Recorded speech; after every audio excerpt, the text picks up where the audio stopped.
রব্বুল আলামিন এই যে আয়াতে কারিমা নাজিল করেছি শুধু সেই জামানার লোকদের জন্যই, শুধু এটা ক্ষান্ত নয়। আমি আমার হাবিব দুনিয়া থেকে চলে এসেছে তোমাদের খেদমত থেকে, আমার নবী মদিনার মাটির নিচে তিনি শুয়ে আছেন। তার মানে এই নাই এই কোরআনুল কারিমের আয়াতগুলো তিনি নিয়ে গিয়েছেন আর ওনার উপরে এই আয়াতে কারিমাগুলো নাজিল করেছি। উনি যে সময় ছিলেন সেই সময়ের মানুষের উপরে এটা ক্ষান্ত সেটা নয়। আমার কোরআন যেমন কিয়ামত অবধি পর্যন্ত থাকবে, আর এ কোরআনের হুকুমটা সেই কিয়ামত অবধি পর্যন্ত চলবে। সুবহানাল্লাহ বলেন। এই আয়াতে কারিমা দ্বারা কি বোঝান? আল্লাহ তাআলা তিনি বলেন, আগের মানুষের উপরে যেমন ঈমানি পরীক্ষা এসেছে, ভয়াবহ ঈমানি পরীক্ষা এসেছে, যা তোমরা শুনতে পাও উলামায়ে হযরতদের থেকে অথবা কোরআন সুন্নাহ তেলাওয়াত করতে গেলে, অধ্যয়ন করতে গেলে যা তোমরা জানতে পারো, তোমরা এই কথাটা মনে করো না যে অনবত ভবিষ্যতে তোমাদের জীবনে এমন কোনো ঝড় আসবে না, তুফান আসবে না, এটা তোমরা মনে করো না। তার কারণ তোমাদের উপরে ঈমানি পরীক্ষা আসতে পারে, ঈমানের একটা ঝড় আসতে পারে বাতিলের পক্ষ থেকে, আসতে পারে কি পারে না? এজন্য কেউ যদি মনে করি সাহাবা আসমাইনটা দ্বীনের জন্য, কোরআনের জন্য, কালেমার পতাকা উড়াবার জন্য কষ্ট করেছে, সশস্ত্র মানের অস্ত্রের সামনে দাঁড়িয়েছে সীসাগুলো প্রাচীরের ন্যায়। এখন আমরা যদি মনে করি আর এ জামানার মানুষও যদি মনে করে না ওই ঝড় এবং ওই তুফানগুলো আর আমাদের এ পর্যন্ত পৌঁছবে না, তাহলে মানুষ ভুল করবে। তাহলে মানুষ কি করবে? ভুল করবে। স্থানকাল পাত্র ভেদে ঝড় আসবে, তুফান আসবে, আঘাত আসবে, তারপরেও দিনের রাস্তা থেকে সরা যাবে না। এজন্য আল্লাহ তাআলা তিনি বর্ণনা করেছেন, বান্দারা শোনো, আমি রব্বুল আলামিনের প্রিয় বান্দা হবার জন্য তোমরা যদি বিপদ আপদ থেকে তোমরা যদি বাঁচার জন্য ঘরে বসে থাকো আর বিপদে যারা আসে, যে বিপদের সম্মুখীন যারা হয় তাদের দিকে শুধু তাকায়া থাকো এবং তাকায়া থাকো, ঘর থেকে তোমরা সেটা দেখতে পাও, তবে তোমরা মনে রেখো যেই ব্যক্তিগুলো দুর্বার সামনে এগিয়ে যাচ্ছে সেপা সালার হয়ে, শিশাগুলো প্রাচীরের ন্যায় যেমন সে যাচ্ছে, সেই লোকটাই হলো আমার জন্য প্রিয়, আমি আল্লাহ তাআলার কাছে প্রিয়। যারা তোমরা তাকায়া তাকায়া থেকে দেখো, একটু অগ্রসর হও না, তোমরা চেষ্টাও করো না, ওই ব্যক্তি আমার কাছে কোনোদিন প্রিয় হতে পারবে না, প্রিয় হতে পারবে না। এই জন্য আল্লাহর কাছে আমাদেরকে কি হতে হবে? প্রিয় হতে হবে, ভালোবাসার একজন মানুষ হতে হবে, নৈকট্যশীল আল্লাহ পাকের অর্জন করতে হবে। আল্লাহ তাআলা তিনি বর্ণনা করেছেন, বান্দারা শোনো, এই যে আমি আয়াতে কারিমাটা অবতীর্ণ করেছি, যুগে যুগে তোমাদের উপরে ইসলামের পক্ষে যখন তোমরা কথা বলবে, ইসলামের পক্ষে যেমন যখন তোমরা কথা বলবে, তখন বিভিন্ন দিক থেকে তোমাদের উপরে চাপ চলে আসবে। এক পর্যায়ে গিয়ে তোমাদেরকে সমাজ থেকে বয়কট করে দেওয়া হবে, দেশ থেকে বয়কট করে দেওয়া হবে, জেল হতে পারে, তোমাদের উপরে জরিমানা হতে পারে, আবার ফাঁসির কাজটাও তোমাদেরকে ঝুলতে হতে পারে। এতে তোমরা ভয় খেও না, সীসা গলার প্রাচীরের নাই তোমরা দাঁড়িয়ে থাকবা আর একটা কথা বলবা, যেমন আমার হাবিবের সাহাবা আজমাইন বলেছিলেন, যতই নির্যাতন আসুক না কেন, যতই বিপদ আসুক না কেন, যা কিছুই হোক না কেন, কঠিন থেকে কঠিন শাস্তির সম্মুখীন তারা হবার পরেও একটা কথাই তারা বলেছে, আমাদের দেহ থেকে শিরটা যদি তোমরা উচ্ছেদ করে নাও, বিচ্ছিন্ন করে নাও, তাহলেও তারপরেও আমরা এক চুল দিন থেকে আমরা সরতে পারবো না। সুবহানাল্লাহ বলেন। এক চুল পরিমাণ আমরা এই দিনের রাস্তা থেকে, আল্লাহ পাকের বিশ্বাস থেকে, রসুলের আদর্শের ভালোবাসা থেকে এক চুল পর্যন্ত আমাদেরকে তোমরা দূরে সরাইয়া দিতে পারবা না। সুবহানাল্লাহ বলেন। এই জন্যই তো তারা হয়েছে রাদিয়াল্লাহু তাআলা আনহু আজমাইন, রাদিয়াল্লাহু তাআলা আনহুম আজমাইন, তারা তো এই জন্য হয়েছে যাদের উপর স্বয়ং আল্লাহর উপরে, ওই ব্যক্তিগুলো আল্লাহর উপরে সন্তুষ্ট, আর আল্লাহ যাদের উপরে সন্তুষ্ট তারাই হলো তো রাদিয়াল্লাহু তাআলা আন। সুবহানাল্লাহ বলেন। তার মানে ঈমান গ্রহণ করতে গিয়ে, ঈমানকে বুকে ধারণ করতে গিয়ে, কোরআনের কথাগুলো বলতে গিয়ে, কালিমার দাওয়াতগুলো বলতে গিয়ে, আল্লাহর কথাগুলো বলতে গিয়ে, রসুলের আদর্শকে প্রতিষ্ঠা করতে গিয়ে কেউ কারোর কেউ শুলিবিদ্ধ হয়েছেন, আবার কাউকে কতল হতে হয়েছে, কারারুদ্ধ হয়েছে, না খেয়ে মরতে হয়েছে। এত নির্যাতন সহ্য করার পরেও তারা এক মুহূর্ত কালের জন্য আল্লাহর দিন থেকে তারা সরে নাই। বিদয়ে তারা হয়েছেন রাদিয়াল্লাহু তাআলা আন, আল্লাহ রাব্বুল আলামিনের একজন সন্তুষ্ট পাত্র। সুবহানাল্লাহ বলেন। এখন আমি আপনাদের কাছে প্রশ্ন করি, বলেন তো এই এমন সন্তুষ্টের পাত্র আমরা হতে চাই কি চাই না?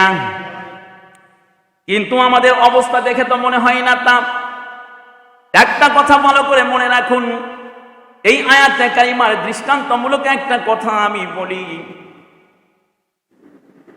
জনাবে মুহাম্মদুর রাসূলুল্লাহ সাল্লাল্লাহু আলাইহি ওয়াসাল্লাম হযরতে আসিম রাদিয়াল্লাহু তাআলা আনহুর নেতৃত্বে আমির বানাইয়া 10 জন ব্যক্তিকে গোয়েন্দা হিসেবে মক্কার এক এলাকায় পাঠাইলেন।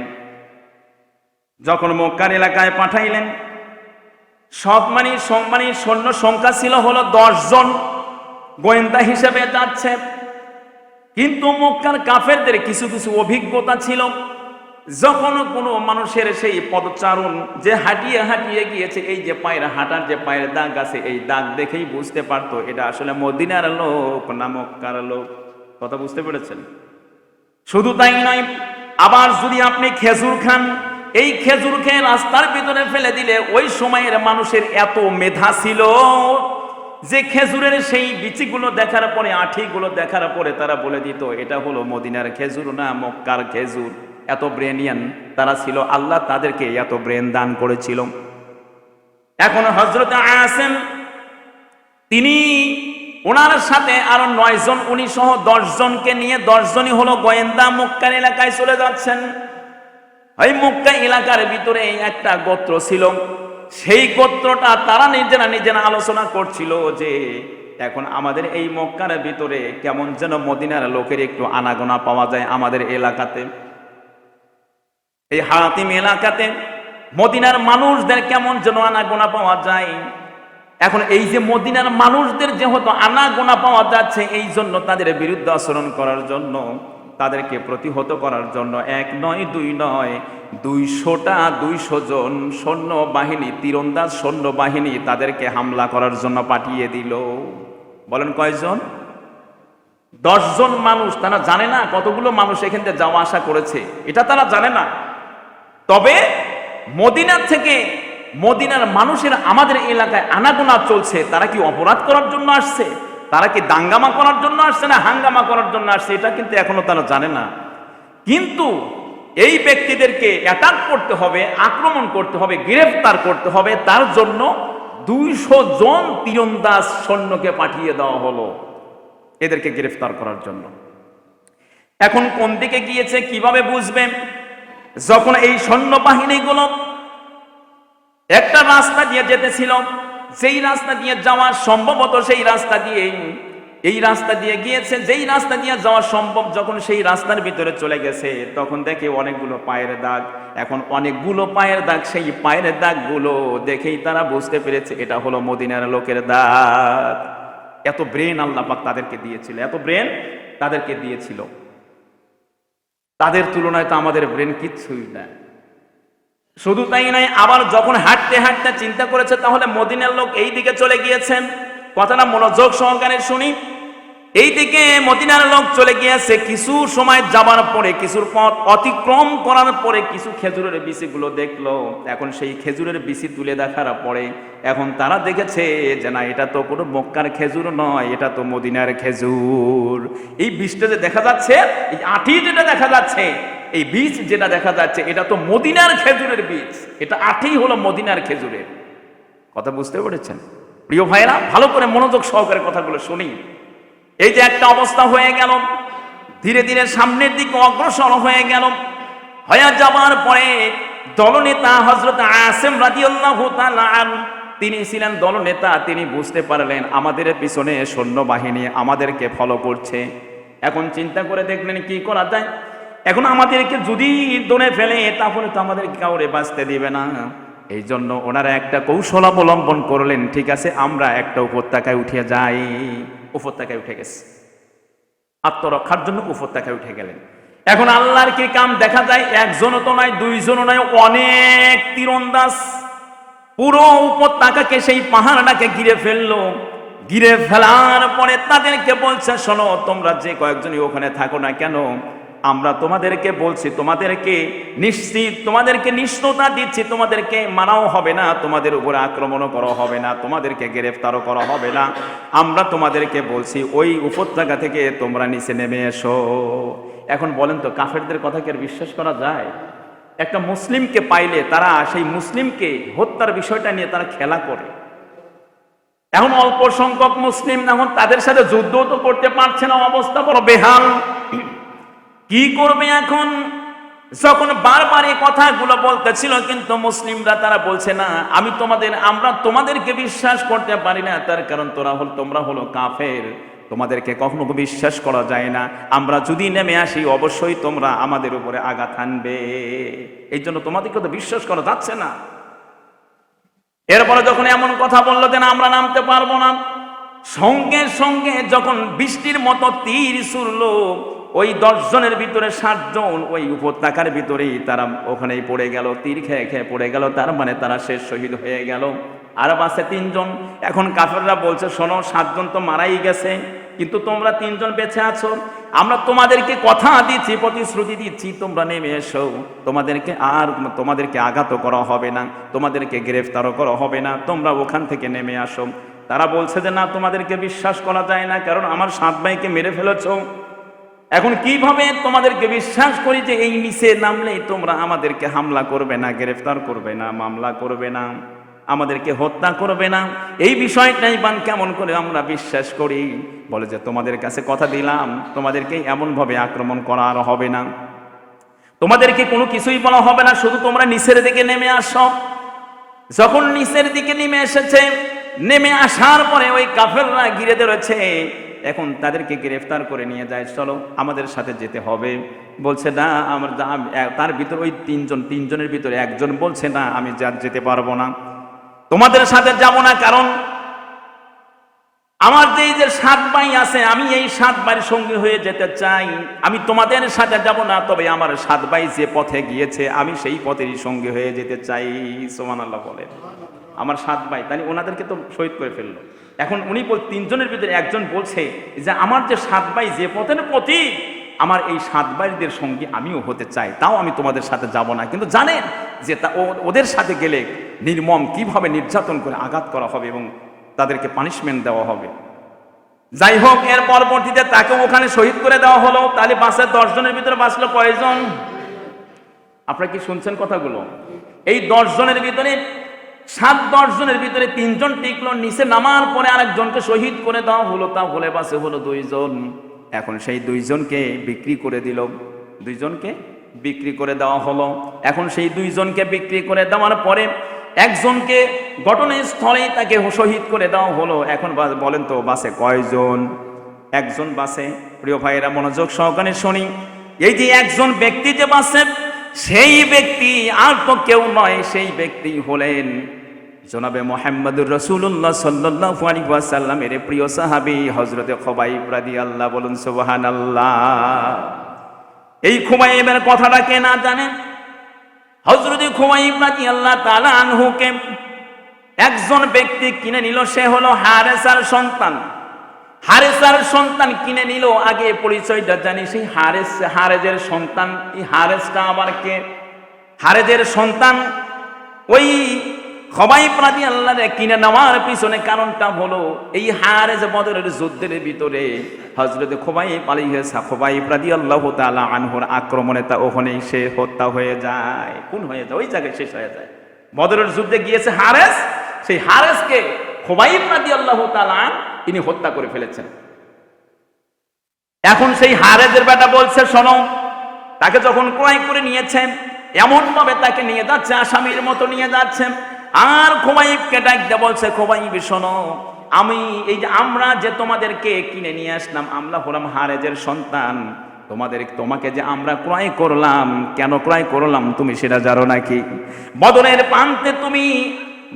প্রান্তে তুমি আমার পিতাকে তুমি হত্যা করেছিল, নির্মমভাবে তুমি হত্যা করেছিলে, তার প্রতিশোধ নেবার জন্য তোমাকেও হত্যা করব, হত্যা করার জন্য তোমাকে ক্রয় করে নিয়ে যাচ্ছি। কেমন শাস্তি বলেন তো? হত্যা করার জন্য তোমারে নিয়ে যাচ্ছি। সর্বপ্রথম নিয়ে যাওয়া হলো, কারারুদ্ধ করে দেওয়া হলো। সেই কারারুদ্ধ করার পরে কয়েকদিন যাবৎ পর্যন্ত তাকে খাবারটা দেওয়া হলো, এরপরে আর কোনো খাবার দেওয়া হয় না। শাস্তি তো শাস্তি, আসামিকে আবার খাবার দেওয়া হবে কেন? প্রিয় ভাইরা আমার, ভালো করে মনোযোগ সহকারে শুনি। ওই কারারুদ্ধ করার পরে যখন খাবারটা তাকে দেওয়া হচ্ছিল না, দীর্ঘদিন চলে যাবার পরে যে লোকটারে খাবার দেওয়া হয় না, কিন্তু কিভাবে সে লোকটা বেঁচে থাকে? আমাদের যদি পেটে একদিন খাবারও যদি না যায়, তাহলে আমাদের দেখা যায় চলাফেরাই বড় কষ্ট হয়ে যায়। যদি ঘুমায়ও থাকি তাহলে ঘুমও আর ধরে না, যদিও ঘুম ধরে আবার উঠতেও মন চায় না, একটু হাঁটতেও মন চায় না, বড় কষ্ট হয়। কিন্তু এই অবস্থায় কতদিন যাবৎ পর্যন্ত তারে খাবার দেওয়া হয় না, তারপরেও এই লোকটা কারারুদ্ধ অবস্থায় বেঁচে থাকে কেমনে? সুবহানাল্লাহ বলবেন না? যে ব্যক্তি আল্লাহর হয়ে যায়, আল্লাহ কি হয়ে যান? তা হয়ে যান। আপনারা সবাই শুনছেন তো কথাগুলো? এখন এই যে কারারুদ্ধ অবস্থায় ছিল, একটা কথা আপনাদেরকে বলে রাখি, এই যে হারেজের যে সন্তানটা, ওনাকে ধরে নিয়ে গিয়েছেন হযরতে খুবাইব রাদিয়াল্লাহকে ধরে নিয়ে কারারুদ্ধ করে দেওয়া হয়েছে। ওই বাড়ির ভিতরে একটা মেয়ে ছিল, সেটাই হলো হারেজের সন্তান। হারেজের মেয়ে একজন ওটা ছিল। এই ভাইয়েরা তাকে ধরে নিয়ে গেছে। এখন যখন হারেজকে শহীদ করে দেওয়া হলো, শহীদ করার পরপরই ওই যে বোনটা যে ছিল, সেই বোনটা শহীদ হয়ে গিয়েছিল, সেই বোনটা ইসলাম গ্রহণ করেছিলেন। এখন যখন সাহাবা আজমাইনরা ওনাকে পেয়েছে, তখন বলছে, আমার ভাই খুবাইবরে কেমনে হত্যা করেছে, কেমনে আঘাত করেছে, কেমনে শাস্তি দিয়েছে, তুমি একটু বলো। তখন বলছে, শোনো, আমি আশ্চর্য হয়ে গেলাম, কত মানুষ যে আসলে এই কারাগারের ভিতরে আবদ্ধ হয়ে যায় আমি দেখেছি, কিন্তু এই যে কারারুদ্ধ হয়েছে, এই কারাবরণকারী মানুষ, এর মতো উত্তম মানুষ আর আমি কখনো দেখতে পারি নাই। সুবহানাল্লাহ বলেন। এত উত্তম মানুষ আমি কখনো দেখতে পারি নাই। কেন? যে আমার ভাইয়েরা তাকে শাস্তি দিবার জন্য একেবারে খাবার পর্যন্ত, দীর্ঘদিন পর্যন্ত খাবার দেয় নাই, এই লোকটা বেঁচে থাকে। আমি ভালো করে দেখলাম যে কোত্থেকে যেন ওনার সামনে আঙ্গুর চলে আসে। আল্লাহু আকবার বলেন, আবার বলেন আল্লাহু আকবার। সে আল্লাহ এখনো আছেন না নাই? দিনের জন্য কাজ করবেন, সে আল্লাহ অবশ্যই সহযোগিতা করবেন।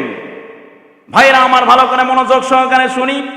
তখন ওই ব্যক্তি, ওই বোনটা বলছে, ভাই শোনো, আমার ভাইয়েরা তো এরকম করে লোকটারে ধরে নিয়ে আসলো, এই কারারুদ্ধ লোকটারে এত উত্তম মানুষ আর আমি কখনো দেখি নাই। কোত্থেকে যেন সেই আপনার আসে, কোত্থেকে যেন আঙ্গুর চলে আসে, সেই আঙ্গুরটা সে খায়। কিন্তু একটা আশ্চর্যের বিষয় হলো, আঙ্গুর না হয় আসলো, এই যে একটা আঙ্গুর, এই আঙ্গুরটা কখনো কোনো সময় আমার এই নজরে কখনো কোনো সময় দেখি নাই।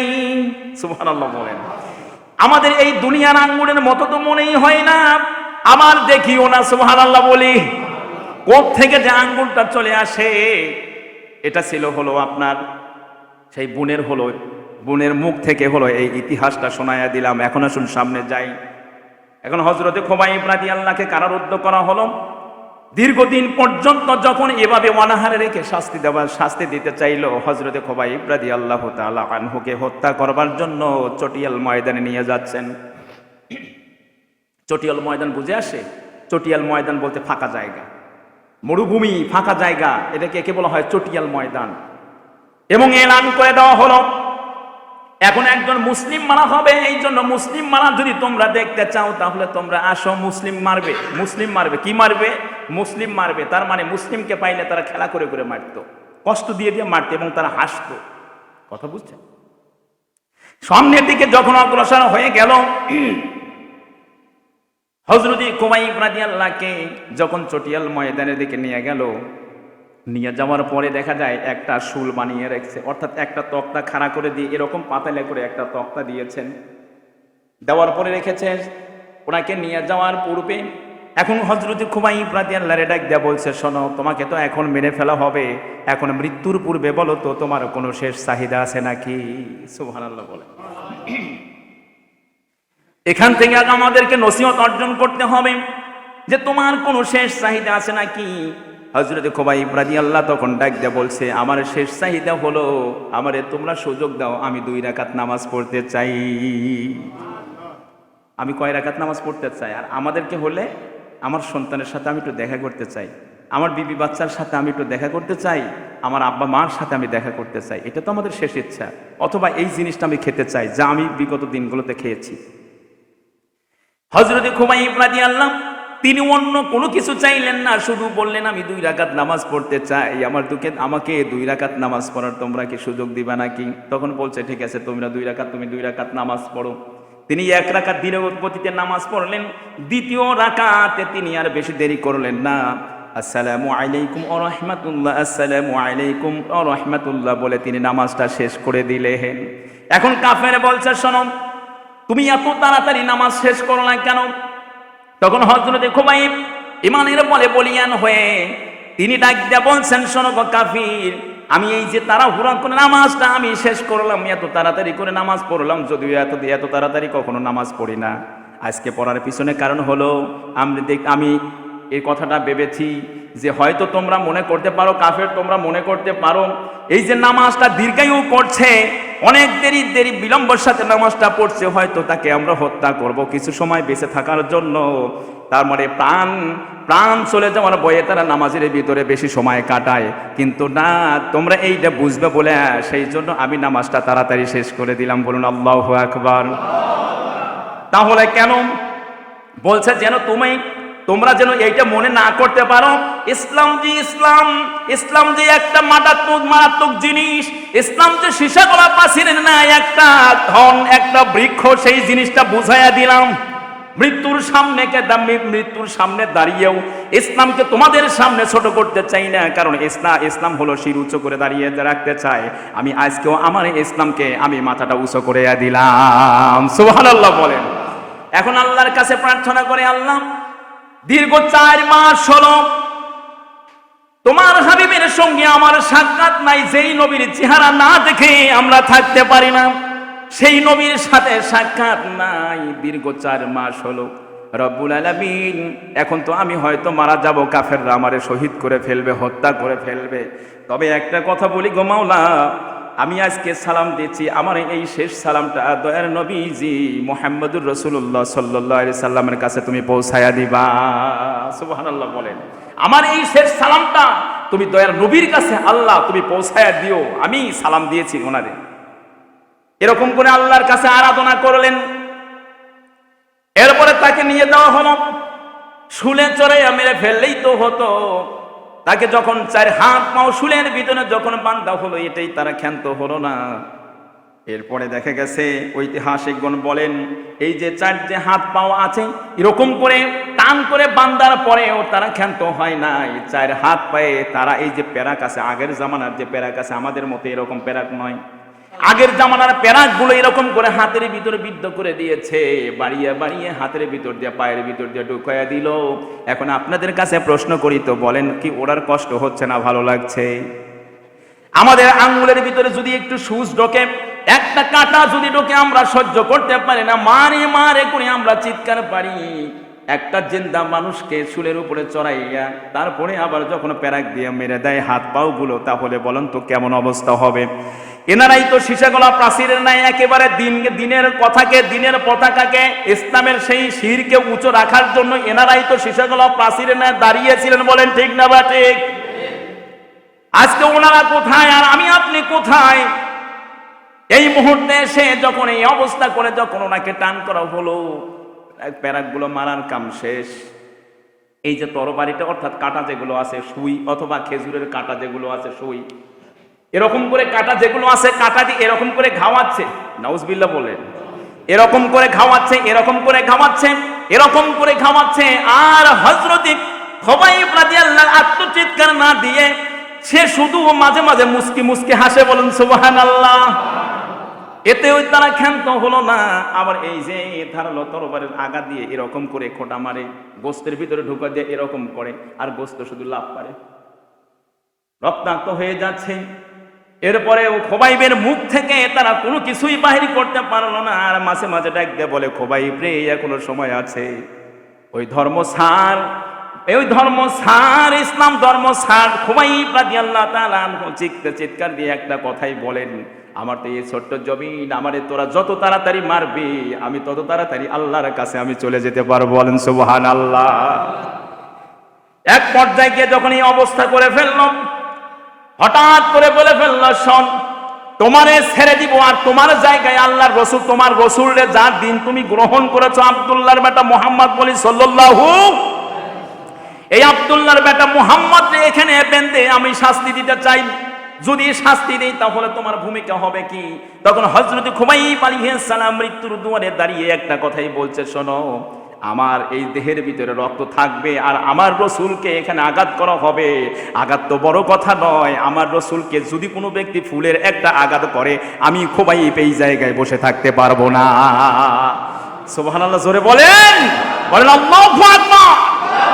এমন জজবা আমাদের ভিতরে থাকার দরকার আছে না নাই? আল্লাহর রসুলকে এনারাই ভালোবেসেছে, এখনো নিয়ে আসেন নাই, শুধু একটা কথা বলেছে, ওনার প্রাণ চলে যায় যায় বাপ, ওই সময়ও বলেছে আমার রসুলকে আঘাত করো, অপমান করা তো দূরের কথা, একটা ফুলের টোকা যদি কোনো ব্যক্তি দেয় তাহলে আমরা বসে থাকবো না। চিল্লায়া বল মারহাবা। হযরত খুবাইব যখন এমন ইমানের বলে বলিয়ান হয়ে যখন কথা বলছেন, কি ব্যাপার, ওনারা যতই কাবু করতে চাচ্ছেন কোনো প্রকারের কাবু হয় না। সঙ্গে সঙ্গে তার হাতটাও কেটে ফেললো, এরপরে দুইটা হাত কেটে ফেললো, দুইটা পাও পর্যন্ত তারা তরবারি দিয়ে কেটে ফেললো। এরপরে হযরত খুবাইব শব্দটাও বলেন না, শব্দটাও বলেন না, আত্মচিৎকার পারেন না, তিনি শুধু মুস্কি মুস্কি হাসেন। একটা করে অঙ্গ কাটা হয় আর মুস্কি মুস্কি হাসেন। কি ব্যাপার খুবাইব, তোমারে আমরা আঘাত করি, তোমাকে একেবারে তোমার অঙ্গ প্রত্যঙ্গগুলো তোমার দেহে থেকে আলাদা করছি, তারপরে তুমি কান্দা তো দূরের কথা, আত্মচিৎকার তো দূরের কথা, তুমি শব্দও বলো না, খালি হাসো, ঘটনা কি? হযরত খুবাইব রাদিয়াল্লাহু তাআলা একদম নিস্তেজ হয়ে যাচ্ছেন, দেহত শরীর থেকে রক্তগুলো ঝরে যাচ্ছে। হযরত খুবাইব রাদিয়াল্লাহু ডাক দিয়ে বলছে, বেঈমানেরা শোন, তোরা তো আঘাত করছিস, তোরা তো আমার অঙ্গগুলো কেটে নিচ্ছিস, তোরা একটা কথা শোন, আমার রব্বুল আলামিন এই জান্নাতের দৃশ্যগুলো আমার সামনে ধরিয়ে রেখেছে, আমার তো কান্দা তো দূরের কথা, তোরা যতই আঘাত করিস না কেন মনে হয় আমার শরীরে আঘাতগুলো লাগে না। জোরে জোরে চিল্লাইয়া বলেন মারহাবা। তোদের ভয়ে আমি চিল্লাবো হবে না রে, তোদের ভয়ে আমি আত্মচিৎকার করবো হবে না, তোদের আঘাতের ভয়ে আমি জীবন ভিক্ষা চাবো হবে না। আমার সামনে তো রয়েছে জান্নাতের বাগিচা, চিল্লায়া বল আল্লাহু আকবার। তোরা কি বলিস, তোরা আমাকে যত তাড়াতাড়ি মারবি অত তাড়াতাড়ি আমি আল্লাহর জান্নাতে যেতে পারবো, চিল্লায়া বল মারহাবা। এর পরবর্তীতে এক সময় হযরত খুবাইব রাদিয়াল্লাহু তাআলা আনহুর প্রাণটা চলে গেল। আল্লাহর রাসূল সাহাবা আজমানদেরকে নিয়ে মসজিদে নববীর ভিতরে তিনি খুতবা দিতেছিলেন, আলোচনা করতেছিলেন। হঠাৎ করে আল্লাহর রাসূল তিনি দাঁড়িয়ে গেলেন। দাঁড়িয়ে যাবার পরে আল্লাহর হাবিব তেনার পবিত্র জবান দিয়ে বলছেন, সালামুন ইয়া খুবাইব, সালামুন ইয়া খুবাইব, সালামুন ইয়া খুবাইব। একটাবার বলা যাবে কি আল্লাহু আকবার? সালামুন ইয়া খুবাইব বলেন কার জবান থেকে বাইরে হচ্ছে?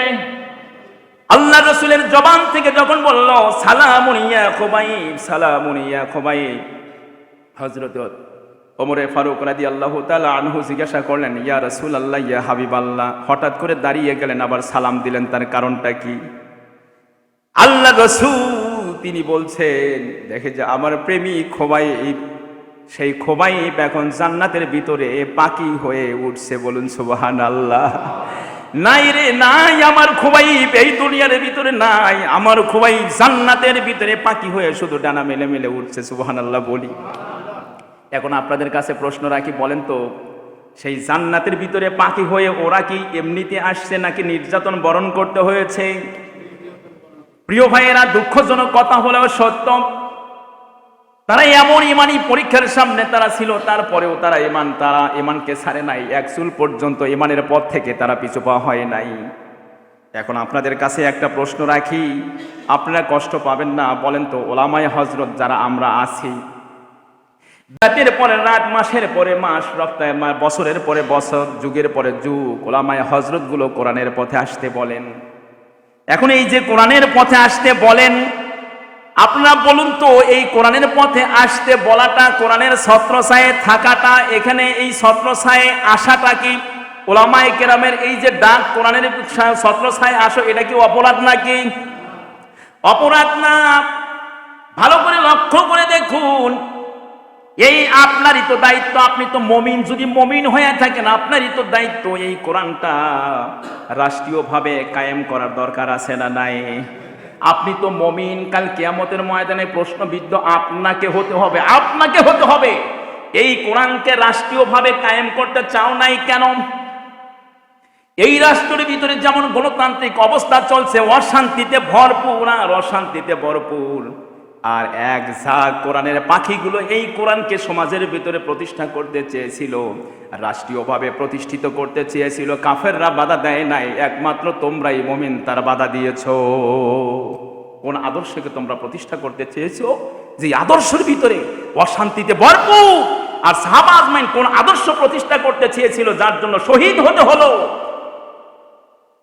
কোন আদর্শ তারা প্রতিষ্ঠা করতে চেয়েছিল? আর তোমরা কোন আদর্শ প্রতিষ্ঠা করতে চাও? মুমিন, তোমরা মুমিন, তো তোমার দায়িত্ব ছিল এটা। গণতান্ত্রিক দেশে এখন গণতান্ত্রিক ভাবে এই কোরআনকে ক্ষমতায় নিয়ে যেতে হবে। এখন যদি কোনো আলেম এই কোরআন প্রতিষ্ঠার নিয়তে, যদি কোনো আলেম কোনো সমাজের ভিতরে যদি এই কোরআনটা নিয়ে দাঁড়িয়ে যায় যে ঠিক আছে এটা হলো ইসলামের প্রতীক, আপনারা যদি ভোট দেন তাহলে এই কোরআনটা প্রতিষ্ঠা করব আমার সমাজের ভিতরে, রাষ্ট্রীয় ভিতরে, এখন বলেন তো ওই লোকদেরকে প্রতিহত করার জন্য আমি আপনি মুসলমান, মুমিন ও মুসলমান যারা আছি তাদেরকে আগে দাবায়া দিতে চাই। বলেন ঠিক না বা ঠিক? জোরে বলেন ঠিক না বা ঠিক? এমনই তো হচ্ছে। আলেমরা চাই এই কোরআনের আদর্শকে, আলেমরা চাই আল্লাহর রাসূলের আদর্শকে বাংলার ভিতরে সুন্দরভাবে বাস্তবায়ন করার জন্য। আপনারা কোন আদর্শ একজন মুমিন হয়ে একজন আলেমকে প্রতিহত করেন কেমনে? কোনদিন তো আমরা বিপথের দিকে ডাকি না, কোরআনের বাহিরের দিকে ডাকি না, ডাকে হলাম কোরআনের দিকে। অথচ আপনি মুমিন, একটা আলেমের বিরুদ্ধে যখন দাঁড়িয়ে গেলেন, ইলেকশনের ব্যাপারে বা অন্য ব্যাপারে দাঁড়িয়ে গেলেন, সরাসরি মনে করবেন আপনি কোরআনের বিরুদ্ধে দাঁড়িয়ে গেলেন। বলুন ঠিক না বা ঠিক? আগের কাফেররা সরাসরি যুদ্ধের ভিতরে তারা যুদ্ধ বিদ্রোহ করত কোরআনকে ঠেকানোর জন্য। আর মুমিন হয়ে মনে করেন যে কাফের হওয়ার দরকার নাই, সেই কাফেরদের ভূমিকা আমি আপনি মুমিনই এই কাজগুলো করছি। বলেন ঠিক না বা ঠিক? আমি আপনি মুমিন, এই কোরআনকে ঠেকানোর জন্য আমি আপনি মুমিন সেই কাফেরের ভূমিকা পালন করছি। এটা যদিও কোন মুমিনের উচিত নয়, কাল কিয়ামতের ময়দানে এর জবাবদিহিতা আপনাকে করতেই হবে। আজকে যদি আমরা এই কোরআন প্রতিষ্ঠার নামে আমরা যদি বিভিন্ন ধরনের লিল্লাপনা প্রতিষ্ঠা করতে চাইতাম এর ছত্র ছায়ায়, তখন আপনারা তার বিরোধিতা করতে পারতেন। আপনি মুমিন, আপনার একটা নৈতিক দায়িত্ব ছিল এই কোরআনের সহযোগিতা করে সামনে আগানো। বরঞ্চ যারা এই কোরআনের দুটি কথা বলতে চায়, যারা এই কোরআন প্রতিষ্ঠার কথা বলে এবং তাদের সৈন্য সমর্থন এবং তার অনুসারীগুলো, এই কোরআনের অনুসারীদেরকে বিভিন্ন ধরনের কথাগুলো বলা হচ্ছে, এই হুজুররা পার্লামেন্টে যায় দেশ চালাতে পারবে না। কেন? হুজুররা ইংরেজি পারে না, হুজুররা কৌশল বোঝে না, হুজুররা কূটনৈতিক ব্যাপারটা বোঝে না, হুজুররা সাংবাদিকতা বোঝে না, হুজুররা এগুলো বোঝে না, হুজুররা ওগুলো বোঝে না। আপনি কোন খাদেম কোত্থেকে এসে বুঝলেন? আর হুজুররা যেটা বুঝবে না, বরং হুজুররা যেটা বুঝছে এটা সহিহ। আপনি যার ভিতরে আছেন এটা হলো গলত। বরংস আপনার উৎসাহ দেওয়ার কথা ছিল যে আমি তো পারলাম না, আরেকটা দুইটা ভাই যাক, আপনি তাদেরকে নরমাল করে কোরআনের ছত্র ছায়া থেকে আপনি সরাইয়া নিয়ে আসতে চান। ভাই প্রস্তুত থাকেন, কাল কিয়ামতের ময়দানে আল্লাহ উপস্থিত আছেন।